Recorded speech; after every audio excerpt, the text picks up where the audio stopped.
अल्लाह तबारक व तआला मुस्तफ़ा जी उम्मत के ख़ैर उम्मत वसत बणायो आहे, सिराते मुस्तक़ीम जो मज़हर बणायो आहे। मुआशिरे में तव्हां गौर कयो त फ़िरका तव्हांखे लखे मिलंदा,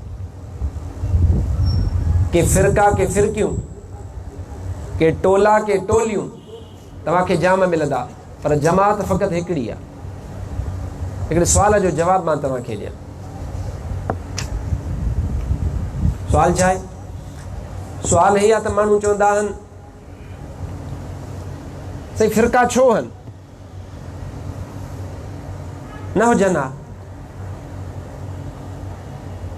चवंदा हो तव्हां, चवणु घुरिजे फ़िरका छो आहिनि, न हुजनि। मां बि चवां थो न हुजनि, पर तुंहिंजे ऐं मुंहिंजी सोच ऐं मशीयत सां त कुझु कोन्हे न, थींदो त उहो आहे यफ़अलुल्लाहु मा यशा, अल्लाह जेको चाहींदो आहे उहो ई फ़रमाईंदो आहे। ईअं आहे न भाउ, हिकु आहे फ़िरके जो वजूद, फ़िरको हुजणु, इहो इहा ॻाल्हि सम्झिजो, अॻे तव्हां कोन ॿुधी हूंदी। हिकिड़ो आहे फ़िरके जो वजूद, ॿी आहे फ़िरके वारियत, ॿिन्ही में फ़र्क़ु आहे। फ़िरके जो वजूद इहा रब्बानी हिकमत आहे। कीअं साईं? अलाह जी हिकमत आहे। हा, क़ुरान पाक पढ़ो, अल्लाह तबारक व तआला इरशाद फरमायो आहे वलौ शाअ रब्बुक लजअल अन्नास उम्मतन वाहिदा, जेकॾहिं अल्लाह चाहे हा त माण्हुनि खे हिकु उम्मत बणाए छॾे हा। मतिलबु अल्लाह कोन चाहियो, इहा रब जी हिकमत आहे त अल्लाह तबारक व तआला मुख़्तलिफ़ फ़िरका बणाया। ऐं मुंहिंजे मुस्तफ़ा करीम जी हदीस आहे, तिरमिज़ी शरीफ़ में मौजूदु आहे।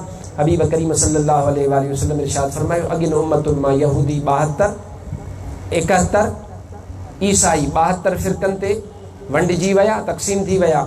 मुंहिंजी उम्मत में 73 फ़िरका पैदा थींदा। होॾां अल्लाह जो क़ुरान में इरशाद फरमाए त फ़िरकनि जो वजूद रब जी हिकमत सां हुआ, हेॾां मुंहिंजो मुस्तफ़ा करीम फरमाए त फ़िरका थींदा।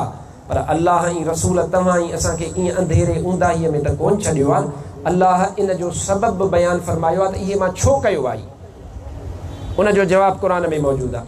क़ुरान में रब फरमायो लियुमहिसल्लाहु अल्लज़ीना आमनू, जीअं अल्लाह उन्हनि माण्हुनि खे उन्हनि माण्हुनि खां जुदा करे। हिकु माण्हू आहिनि ईमानदार, ॿिया आहिनि बेईमान, हिकिड़ा आहिनि मुस्लमान, ॿिया आहिनि मुनाफ़िक, हिकिड़ा आहिनि सचा, ॿिया आहिनि कूड़ा। अल्लाह तो फरमाए मां तमहीस जे लाइ फ़िरका पैदा कया आहिनि। ॾिसां त सही, जेके रेड़ीअ तां गिदरो वठंदा आहिनि त सॼो गिदरे सॼी रेड़ी खे सिंघंदा आहिनि। बाबा गिदरो पियो वठां, सॼी रेड़ी खे सिंघंदा। अल्लाह तो फरमाए, इहो मिसाल आहे मज़, अल्लाह तो फरमाए त जॾहिं फ़िरका तव्हांजे विच में मां हिकमत जे तहत पैदा कयां, हाणे मां रब बि ॾिसणु घुरां थो, वहदैनाहुन नजदैन, मां अल्लाह तबारक व तआला हक़ बि ॾेखारे छॾियो तव्हांखे, नाहक़ बि तव्हांजे साम्हूं आहे, ख़ैर बि तव्हांजे साम्हूं आहे, शर बि तव्हांजे साम्हूं आहे। रब तो फरमाए हाणे मां ॾिसां त सही कहिड़ो शैतान जे कॾ थो वञे, कहिड़ो मुहम्मद अमीर जे कॾ थो हले। तमहीस जे लाइ, तफ़रीक़ जे लाइ, फ़र्क़ जे लाइ, इहा हिकमत आहे फ़िरकनि जो वजूद। हा, फ़िरके वारियत मना हुआ, ॿिन्ही में फ़र्क़ु अथव। माण्हू चवंदा साईं फ़िरको, बाबा फ़िरको अल्लाह जी हिकमत आहे, रसूलुल्लाह जो इरशाद फरमायो। ऐं तव्हांखे इहा ख़बर आहे त इहा हदीस बाग जेका मां अर्ज़ु कई, मुस्तफ़ा करीम इरशाद फरमायो त एतिरा फ़िरका पैदा थींदा। तव्हां सऊदी अरब जेको तव्हां मां को वेंदो आहे, दुआ कयो त अल्लाह तबारक व तआला तव्हां असांखे हज बैतुल्लाह नसीब फरमाए। त तव्हां जेकॾहिं हुते विया हूंदा, तव्हांखे हुते पंफलेट मिलंदा। उन्हनि मां अॻे बि हिते ॻाल्हि कई, वरी नई सिर कयां तव्हां सां, त हुते पंफलेट मिलंदा आहिनि। उन्हनि पंफलेटनि ते तव्हांखे हिकिड़ी हदीस मिलियल ईंदी, लिखियल इन्हनि वटि लिखियल मिलंदी। असां त उहो ई मञूं था उन शइ खे। इहा ई हदीस लिखियल हूंदी आहे त रसूलुल्लाह फरमायो आहे त हेतिरा फ़िरका पैदा थींदा, पोइ उन्हनि मां सुन्नत जमात अक़ीदे वारी हूंदी, दुरुस्त तरीक़े ते हूंदी। उहे मौलवी उहे था लिखनि जेके मौलवी चवंदा आहिनि त रसूलुल्लाह खे ख़बर नाहे। अकुल जी ॻाल्हि आहे न, जॾहिं नबी पाक फरमायो हो इन हदीस जा लफ़्ज़, जॾहिं नबी साईं अदा फरमाया, तॾहिं त 72, 71 फ़िरका मुस्लमाननि जा कोन हा। मुस्तफ़ा करीम अॻे ई पियो बयानु फरमाए त हेतिरा पैदा थींदा। वाह मुंहिंजा रब, तुंहिंजो कहिड़ो कमाल आहे, तुंहिंजो कुदरत आहे, जो मुंहिंजा रब जेके चवंदा आहिनि त मुस्तफ़ा खे मुस्तक़बिल माना ग़ैब जो इल्मु न आहे, उहे ख़ुदि लिखत में माण्हुनि खे ॿुधाईंदा आहिनि त मुस्तफ़ा ॿुधायो आहे ग़ैब जो इल्मु आहे।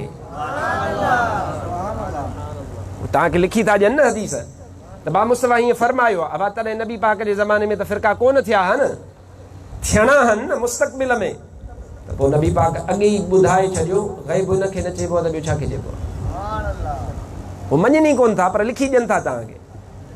पर अलाह दुआ कयो त कंहिंजी मत न खसे, रब रुसे मत खसे, हणे कोन हथियार करे अहिड़ी कार जंहिंमें जोखो जीअ जो। इहो जोखो जीअ जो आहे हुननि खे जो इन ॻाल्हि खे सम्झनि नथा त मुस्तफ़ा करीम सल्लल्लाहु अलैहि वसल्लम खे अल्लाह तबारक व तआला कहिड़ियुनि फज़ीलतुनि सां नवाज़ियो आहे, केॾो इल्म अता फरमायो आहे। इहा हुननि जी महरूमी आहे। पर तव्हांखे अल्लाह साईं तव्हांजे मथां असांजे मथां महिरबानी फरमाई आहे जो असांजो ताल्लुक़ महरूम जमायत सां न आहे, असांजो ताल्लुक़ मक़बूल जमायत सां आहे। असां महरूम न आहियूं, अल्हम्दुलिल्लाह असांजो ताल्लुक़ मक़बूल जमायत सां आहे। त मारुस बि कयो त फ़िरक़नि जो वजूद जेको तव्हांजे ज़हन में आहे इहो अल्लाह जी हिकमत जे लाइ आहे त जीअं काफ़र सचो कूड़ो हिन में फ़र्क़ु थिए, ख़बर पवे त केरु सिधी वाट वठे थो। हबीब अकरम सल्लल्लाहु अलैहि वसल्लम जो इहो फरमान सचो, अल्लाह जी हिकमत बिल्कुलु दुरुस्त, उन ते एतिराज़ कोन्हे। हा फ़िरके वारियत मन आहे, फ़िरके वारियत आहे छा? मां थो ॿुधायां। फ़िरके वारियत हीअ आहे नमाज़ खां अॻु में, आज़ान खां अॻु में जेको सलातो सलाम पढ़े उनखे को माण्हू पंहिंजे दलील जे बुनियाद ते एतिरो त चवे त अदा ही कमु जाइज़ या नाजाइज़ आहे, हू चवे नाजाइज़, असां कोन था चऊं, जंहिंखे इन सां इनकार आहे। पर जेकॾहिं हो ईअं चवे त इहो सलात पढ़ण वारो नऊज़ बिल्लाह नऊज़ बिल्लाह नऊज़ बिल्लाह काफ़िर आहे, मुशरिक आहे, त इहा फ़िरके वारियत। मीलादुन नबी सल्लल्लाहु अलैहि वसल्लम तव्हां असां मल्हायूं था, थिथल पुट ॼमेसि त हुनजे ॼमण जी बि ख़ुशी कंदो आहे। ॿिन्ही जहान जो सरदार आयो जहान में, अलाह एहसान कया, हुनजी ख़ुशी नसीब कान अथसि।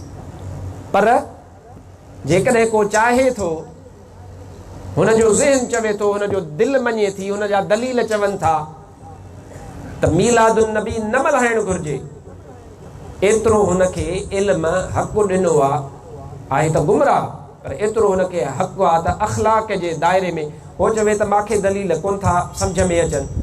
असां जन आलिमनि मनो कयो आहे, इहो त रहियो इख़्तिलाफ़। पर जॾहिं चवे न त मीलाद मल्हाइण वारो काफ़िर वा, मुशरिक वा, इस्लाम मां ख़ारिज आहे, त इहा वा फ़िरके वारियत। जेको चवे त मां या रसूल अल्लाह नथो चवां, तुंहिंजी मर्ज़ी आहे, तोखे अल्लाह नसीब कोन कयो आहे। पर जेको माण्हू शरई उसूलनि जे मुताबिक़ या रसूल अल्लाह निदा चवण खे जाइज़ सम्झे ऐं चवे, ऐं नाजाइज़ सम्झंदड़ उनखे काफ़िर चवे, मुशरिक चवे, इहा वा फ़िरके वारियत। सम्झो था हले न? कोन था सम्झो मुंहिंजी ॻाल्हि? इहे आहिनि फ़िरके वारियत जा मिसाल। हिकिड़ो माण्हू जेको हुननि जे फ़िरके जो न आहे, रुगो पंहिंजे पाण खे